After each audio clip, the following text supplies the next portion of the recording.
मन के सवाल में एक व्यक्ति का प्रश्न आया है कि मैं अपना घर बार छोड़कर संन्यास लेना चाहता हूँ।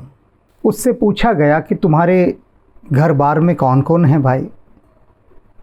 तो उसने बताया कि सभी हैं, उसके माता पिता हैं, पत्नी है, बच्चे हैं, अन्य परिवार के जो सदस्य होते हैं वे सभी लोग हैं। मैंने उससे कहा कि तुम ये जो संन्यास की बात करते हो किस लिए करते हो? बोला कि मुझे परमात्मा को पाना है। मैंने उससे कहा कि सुन, अगर घर को छोड़कर तू जाएगा, दायित्वों को छोड़कर जाएगा, तो परमात्मा तो मिलेगा ही नहीं बिल्कुल, लेकिन तेरा यह जन्म भी बेकार हो जाएगा, व्यर्थ जाएगा यह जन्म। मैंने उसे समझाया कि यदि वास्तव में तुझे परमात्मा को पाना है यहाँ रहते हुए, गृहस्थ आश्रम में रहते हुए, तो एक बार, सिर्फ एक बार ही चाहे श्री गुरु नानक देव जी के तरफ निहार ले, जी भर कर निहार ले, उनको देख। उन्होंने गृहस्थ का कितना सम्मान किया है। और मैंने उससे कहा कि जब तेरा विवाह हो रहा था तब तुझे परमात्मा याद नहीं आया? तब नहीं आया याद? और अगर याद तब भी आता तो तब भी तुझे गुरु नानक देव जी की ये बात ध्यान में रखनी थी कि उन्होंने कहा कि 3 बातें ध्यान में रखो। एक तो जाप करो, नाम सिमरन करो। तो नाम सिमरन तो तूने किया ही नहीं। फिर दूसरा, ईमानदार होकर पुरुषार्थ करो। अब दूसरा पॉइंट बहुत महत्वपूर्ण है। महत्वपूर्ण तो पहला भी था, लेकिन पहले को तो इग्नोर कर दिया ना, उपेक्षा कर दी। क्योंकि यदि पहला ही काम किया होता ढंग से, नाम सिमरन किया होता, जाप किया होता, तो वैराग्य आता ही नहीं। इस तरह का पलायनवादी वैराग्य तो आता, लेकिन उत्कृष्ट कोटि का आता। एस्केपिस्ट वाला, पलायनवाद वाला वैराग्य नहीं आता। अभी वह आ गया। अब देखो गुरु नानक देव जी के जीवन की ओर, माया उनको कहीं छू भी नहीं रही है, कहीं नहीं छू रही। पिता ने कहा व्यापार करने जाओ, तो उनकी आज्ञा सिर माथे से लगाकर व्यापार करने चले गए और सच्चा सौदा कर दिया। फिर उन्होंने कहा चलो विवाह कर लो, उन्होंने विवाह कर लिया। कहीं कोई अस्वीकृति नहीं कि मैं तो नाम सिमरन में रहता हूँ, परमात्मा के ध्यान में रहता हूँ, क्यों मेरा विवाह कर रहे हो, या मुझे विवाह करना ही नहीं है। किसी प्रकार का कोई विरोध नहीं, सहज स्वाभाविक। उन्होंने पूरे संसार को ये संदेश दिया, दिखाया कि देखो गृहस्थ आश्रम में रहते हुए तुम किस प्रकार से परमात्मा को पा सकते हो। मैंने उस व्यक्ति से कहा यदि तुमने नाम सिमरन पर ध्यान दिया होता, खूब रज के राम का नाम जपा होता, तो जानते हो क्या होता?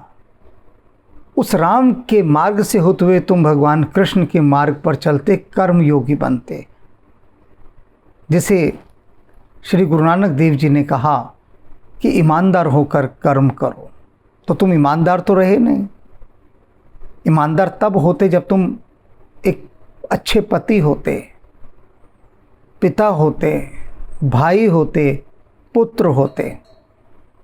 तो वहाँ तो तुमने ईमानदारी की नहीं, बेईमान निकल आए। क्योंकि जीवन में हमारे ऊपर बहुत सारे कर्जे होते हैं और हम उन कर्जों से मुंह नहीं मोड़ सकते। और सन्यास लेकर तुम मुंह मोड़ रहे हो और तुम्हें सन्यास का अर्थ ही नहीं पता क्या होता है, अर्थ ही नहीं मालूम। यदि इसका अर्थ मालूम होता तुम सन्यास की कभी बात ना करते। लोगों के मन में जो धारणा है सन्यास की, कि सन्यास का मतलब क्या, कि अपनी जिम्मेदारियों को छोड़कर भाग जाओ, और कहो कि हम भगवान का नाम जप रहे हैं, उसे पाना चाहते हैं, तो ये सन्यास हो गया। बिल्कुल गलत, बिल्कुल गलत। सन्यास दो से मिलकर बना है, सम और न्यास। समान रूप से जिसका श्रृंगार हुआ हो, सम उपसर्ग हो गया, न्यास शब्द हो गया। समान रूप से एक जैसा श्रृंगार हुआ हो, जिसका सजा हो। तो यदि तुमने घर बार छोड़ दिया तो तुम्हारा सम्यक श्रृंगार तो नहीं हुआ ना समान रूप से। वास्तव में सन्यासी को देखना है तो भगवान कृष्ण को देखो, राम को देखो, गुरु नानक देव जी दिखाई दे रहे हैं। ये सन्यास है कि गृहस्थ और परमात्मा दोनों को साधना, भागना नहीं, साधना। और ज़रा सी परेशानी आई, ज़रा सी मुसीबत आई, या ज़रा सा किसी ने कुछ मन की अनुकूलता के विपरीत कर दिया, तो लगता है कि पूरा संसार धोखे से भरा हुआ है। ये पत्नी, ये बच्चे, ये माता पिता, ये संसार सब धोखेबाज हैं। बस ज़रा सा एक हल्का सा रोगाणु भीतर आ जाए तो वो रोग ऐसा फैल जाता है कि लगता है सब छोड़ छाड़ कर चले जाओ। लेकिन गलत, कुछ नहीं मिलने वाला अगर गृहस्थ आश्रम को छोड़कर जाओगे। गृहस्थ की बड़ी महिमा है। महिमा क्या है? ये साधना स्थली है। सबसे बड़ी महिमा क्या है? यहाँ रहकर ही एक एक क्षण क्षण परीक्षाएं हो रही हैं, साधनाएं हो रही हैं, तप हो रहा है, लेकिन जप नहीं हो रहा। तो जप होगा, नाम सिमरन होगा, तो ये जो गृहस्थ का तप है, जो तपस्या है, ये भी होगी। और तुम ऐसे कैसे छोड़कर जा सकते हो अपनी उन जिम्मेदारियों को जो कि परमात्मा का आदेश है।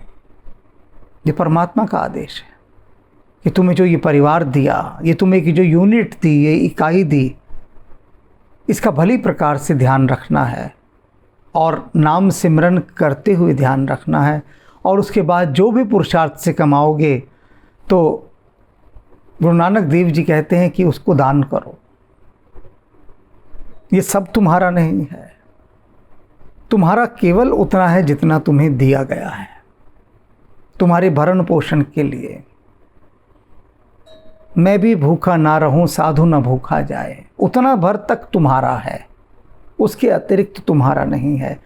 इसलिए वे सभी मित्र जो अपने मन में ये धारणा बना रखते हैं कि हम घर छोड़कर सन्यासी हो जाएं, या फिर अनेक मेरे पास बुज़ुर्गों के ये संदेश आए हैं कि विवाह होते ही उनका बेटा उनसे अलग हो गया, एकदम तत्काल।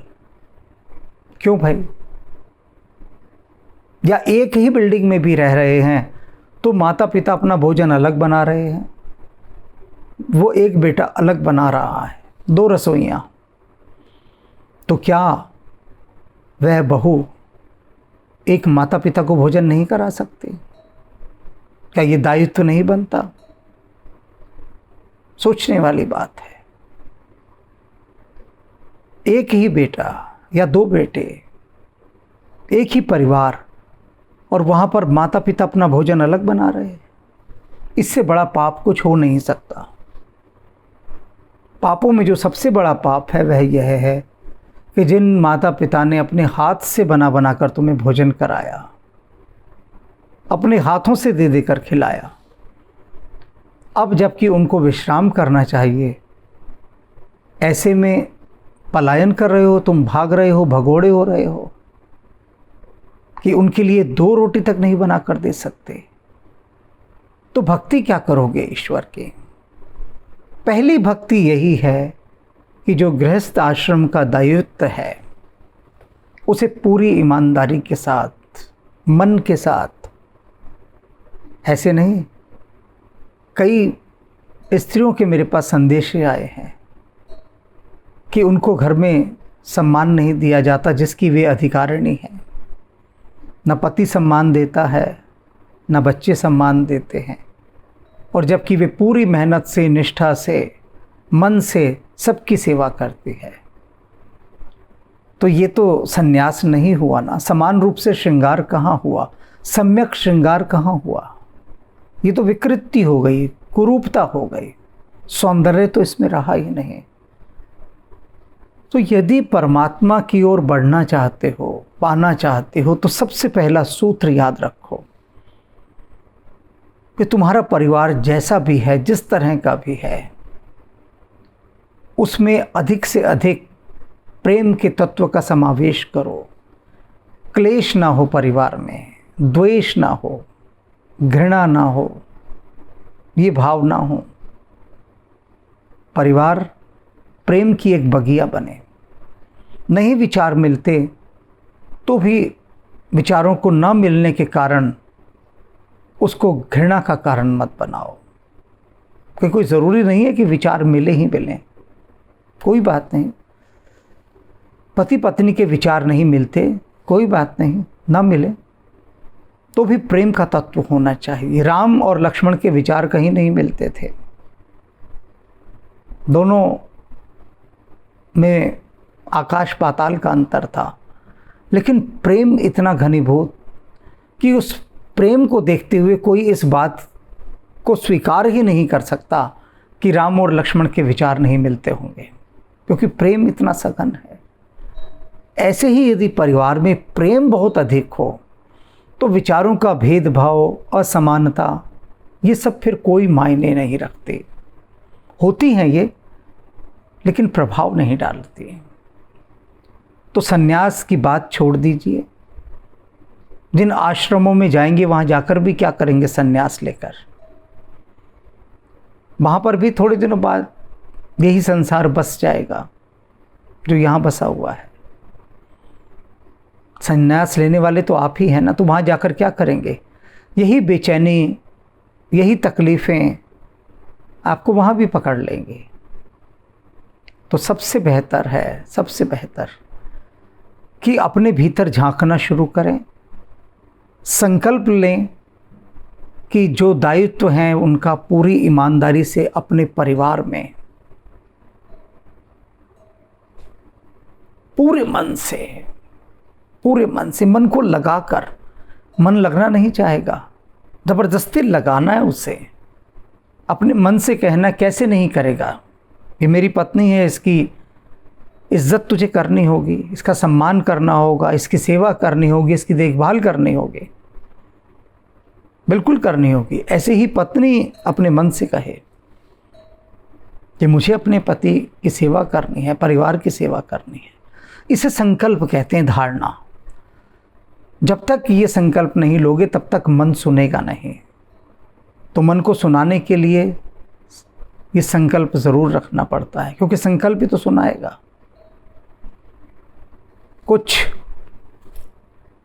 प्रसंग छोटे से जीवन में ऐसे घट जाते हैं कि जिनके कारण वैराग्य आ जाता है, लेकिन उनको लेट गो करना चाहिए कि जाने दो, जाने भी तो यारो। तो जब तक अपने जीवन में बहुत सारी चीज़ों को जाने भी दो यारो नहीं कहोगे ना, तब तक जीवन में अशांति ही अशांति रहेगी। शांति रहे परिवार में, जीवन में, इसके लिए बहुत सारी चीज़ों को छोड़ देना होता है, उनकी परवाह नहीं करनी होती, उन पर झगड़ना नहीं होता, उन पर ठहरना नहीं होता, आगे बढ़ जाना होता है। इसलिए अपने मन में श्री गुरु नानक देव जी का भाव धरो, उनका जीवन चरित्र पढ़ो, और फिर जानोगे कि किस तरह से गृहस्थ आश्रम में रहते हुए परमात्मा को पाया जा सकता है। उन्होंने पाकर दिखाया है। वे जो अवतरित हुए इसीलिए अवतरित हुए कि गृहस्थों को दिखा सकें कि किस तरह गृहस्थ आश्रम में रहकर परमात्मा की उपलब्धि की जा सकती है। राम राम। श्री गुरु नानक देव जी महाराज की जय हो। श्री गुरु नानक देव जी महाराज ने उस परमपिता परमेश्वर को गाकर पाया, गाकर पाया। धन्य हुए वे गाकर, और इस धरती को भी उस अमृत की वर्षा से तृप्त किया। आज हमारे साथ मनचंदा जी हैं, आप सभी इनसे परिचित हैं। रामचरितमानस में जो गायन की रसधार इन्होंने बहाई है, उससे सभी श्रोता अभिभूत हैं, शब्द की रसधार में बहते हैं।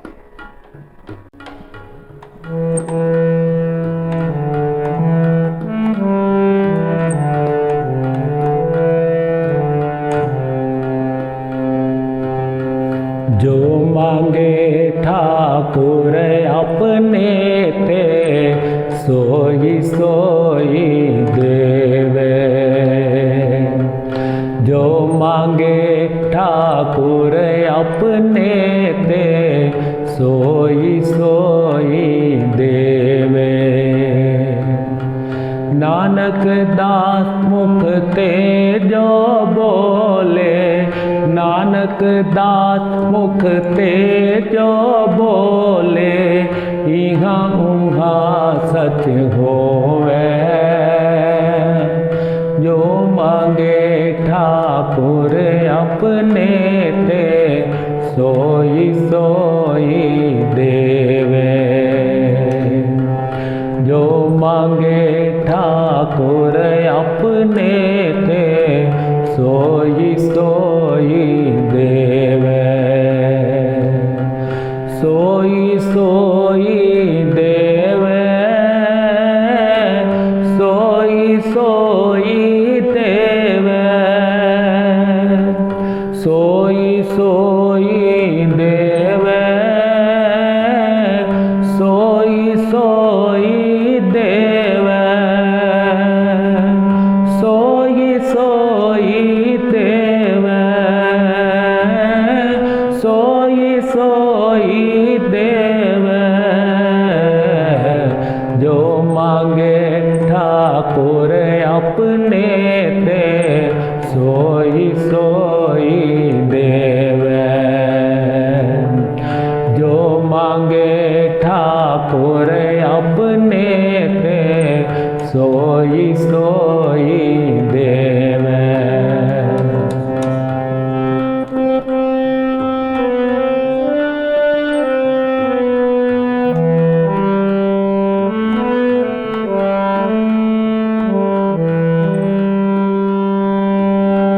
चतुर्दिशा की नौबल अपना, सिर ऊपर कर तार्यो।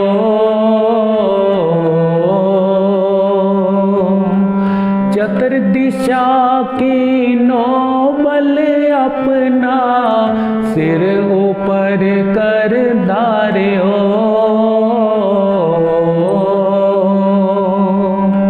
कृपा कटाक्ष अवलोकन कीनो, दास का दुख बिदार्यो।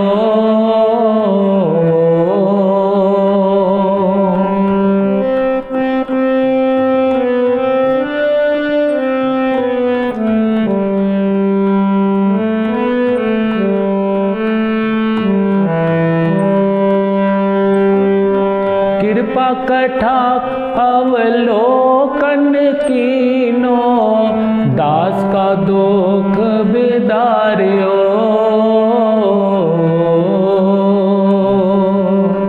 कृपा कटाक्ष अवलोकन कीनो, कृपा कटाक्ष अवलोकन कीनो, दास का दुख बिदार्यो। दास का दुख बिदार्यो। जो मांगे ठाकुर अपने ते, सोई सोई देवे। जो मांगे ठाकुर अपने ते, सोई सोई देवे।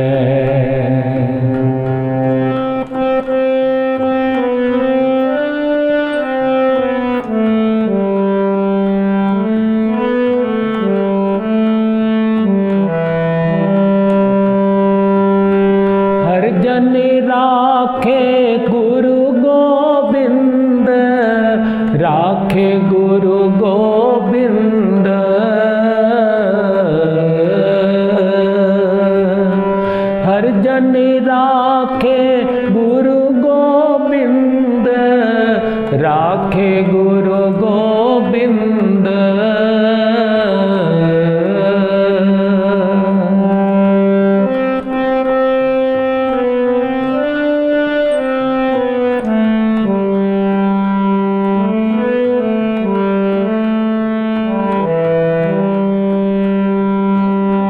कंठ लाए अवगुण सब मेटे, दयाल पुरख बखसंद।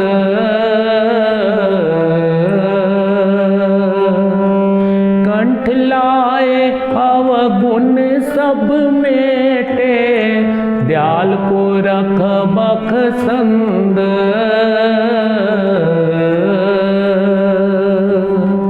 कंठ लाए अवगुण सब मेटे, कंठ लाए अवगुण सब मेटे, दयाल पुरख बखसंद। दयाल पुरख बखसंद। जो मांगे ठाकुर अपने ते, सोई सोई देवे। जो मांगे ठाकुर अपने ते, सोई सोई देवे। सोई सोई देवे, सोई सोई देवे। सोई सोई देवे, सोई सोई देवे। सोई सोई देवे, सोई सोई देवे। जो मांगे ठाकुर अपने ते, सोई सोई देवे। जो मांगे ठाकुर अपने ते, सोई सोई देवे।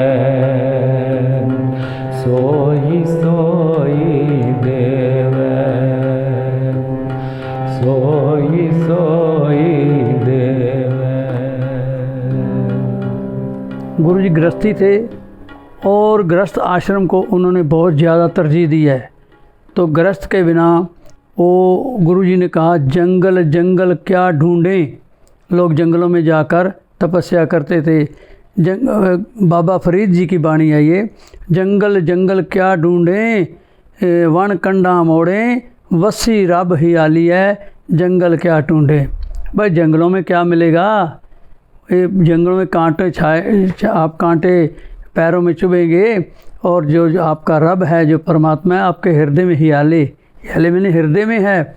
इसलिए गृहस्थ, गुरु जी खुद गृहस्थी थे, 2 उनके बेटे थे, और आगे जितने भी गुरु हुए 10 के 10 सारे गृहस्थी थे। केवल एक श्री गुरु हरकृष्ण जो 5 साल की उम्र में गुरता गद्दी पे बैठे और 7 साल कुछ महीने की उम्र में शरीर छोड़ दिया, इसलिए उनकी शादी नहीं हुई। बाकी सारे गुरु और गुरु वाणी में जितने भगत हैं, भगत नामदेव, भगत रविदास, भगत रामानंद जी और सूरदास जी, इस तरह के 15 भक्तों के नाम हैं। 15 भक्तों की वाणी गुरु जी ने एकत्र की, सारे के सारे गृहस्थी थे। किसी को भी उन्होंने कहा आप गृहस्थ में, बल्कि जो लोग कहते थे गृहस्थ के बिना जो गृहस्थी जो है, जैसे औरत को बुरा कहा, तो गुरु जी ने कहा नहीं। सिद्धों के पास गए गुरु जी, सन्यासियों के पास गए जो घर छोड़ के ऊपर जंगलों में, पर्वतों पे, पहाड़ों पे रह करके तपस्या करते थे। तो गुरु उनकी बहुत बड़ी बड़ी उम्रें थे, योग करते थे, उम्रें बढ़ा रखी थी। तो गुरु जी छोटी उम्र में जब कैलाश पर्वत पर, सुमेर पर्वत पर सिद्धों से मिलने गए, तो गुरु जी की बातचीत वहाँ हुई। तो गुरु जी ने एक योगी को कहा, चरपटनाथ कि भाई तू होए अतीत, तजे गृहस्थ उन्हीं के घर मंगण जाई। तेरी माँ कुचजी आई, होए अतीत तजे ग्रस्त को तज कर अतीत हो गया तुम, तो तेरी माँ ने तेरे को समझाया नहीं कि संसार बना ही माँ से है, माँ के बिना औरत के बिना जो ये वो नहीं संसार बन सकता। तू कहाँ से आया? तो भी तो माता के गर्भ से ही आया ना, माँ ना होती तो सिद्ध योगी कैसे बन जाता? सबसे पहले संसार की जननी माँ है, तो माँ को बहुत ऊंचा दर्जा दिया गुरुजी ने। और भी बातें बहुत सारी समझाई, जैसे लोग कहते थे स्त्री जाति है, वो तो जी कागज़ की भी बनी हो ना, वो उसको भी नहीं देखना चाहिए। गुरुजी ने इन चीज़ों का खंडन किया। उन्होंने कहा तुम्हारा मन साफ नहीं है, तुम कागज़ की औरत को देखकर भी जो अपने मन को कंट्रोल में नहीं करते हो, तो तुम स्त्री को क्या समझोगे? उन्होंने फिर गुरुजी ने अपनी वाणी में लिखा है, पांड जमिए, पांड मैंने स्त्री, पांड जमिए पांड निमिए, पांड मंगण भी आओ, पंडो होवे दोस्ती, पंडो चले रहो, पांड मुआ पांड पालिए, पांड होवे बंधान, सो क्यों मंदा आखिए, जित जम्मे राजान। उस स्त्री को मंदा कैसे कह सकते हो जिसके पेट से राजे महाराजे बड़े बड़े महापुरुष पैदा हुए, अवतार उसी की स्त्री के गर्भ से ही आए, उसको आप बुरा नहीं कह सकते। तो इसलिए गुरुजी ने स्त्री जाति को ऊपर उठाने के लिए ये सब कहा। और जहाँ भी गए गृहस्थ आश्रम, बाकी सन्यास को भी उन्होंने बुरा नहीं कहा। अगर आप सच्चे सन्यासी हैं, अगर आप गृहस्थी हैं तो सच्चे गृहस्थी बनिए, ये उपदेश सारे संसार में जा के दिया। सो गिरी उदासी परवान, जो प्रभु का नाम और हर वक्त जपता है और अपने करैक्टर को ऊंचा रखता है। उन्होंने एक जगह कहा, सच्चों और है सबको ऊपर सच आचार, आचार मैंने कैरेक्टर, सच सबसे ऊंचा है, लेकिन गुरुजी ने इससे ऊपर भी एक चीज़ को रखा है, कैरेक्टर को। जो आपका कैरेक्टर ऊंचा है तो सच भी आपको फ़ायदा देगा। कैरेक्टर नीचा है, गिर गया, तो आप बेशक कितना भी तपस्या करते रहिए, गुरुजी का ये किसी का ये आगे जाके इसकी जो परमात्मा के दरगाह में हाज़िरी नहीं लगेगी। तो इसलिए गुरुजी ने दोनों को बराबर रखा है कि आप सन्यासी हैं तो सच्चे सन्यासी होइए, आप सिद्ध पुरुष हैं सच्चे सिद्ध होइए। आप कोई भी इतिहास का पन्ना उठा के देख लीजिए, गृहस्थ आश्रम को सबसे ऊंचा रखा है। बस यही मैं आपसे कहना चाहता हूँ, गृहस्थी हो जो गृहस्थ के नियम को पाले।